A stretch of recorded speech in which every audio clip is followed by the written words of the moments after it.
Tila deadma ang Malacanang sa umikot na mensahe sa ilang mga reporter na ang dahilan daw ng diverticulitis diagnosis ng Pangulo ay drug use umano.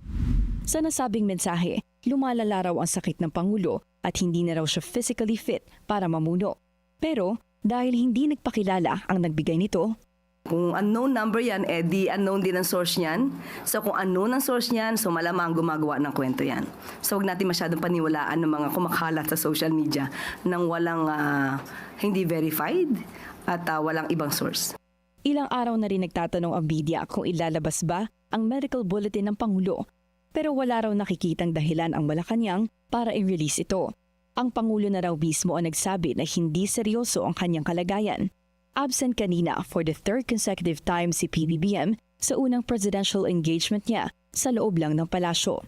Represented ulit siya ni Executive Secretary Ralph Recto sa Gawad Lingkod Bayani Ceremony kung saan pinarangalan ang mga natatanging government employees noong 2025. Ayon kay E.S. Recto, inabisuhan si PBBM na kanyang doktor na magpahinga muna ng bahagya dahil may downtime talaga ang recovery sa diverticulitis. Pero sa donning of rank ceremony ni PNP Chief Jose Melencio Nartates Jr., present ang presidente. Nang matanong kung bakit tila namimili ng dadaluhang event ang Pangulo, nasa prerogative na po ng Pangulo yon. Kung nararamdaman niya po na ito muna ay dapat atinan muna ng mga alter ego ng Pangulo, yun po. Yun naman din po ang unexplained ni E.S. Recto.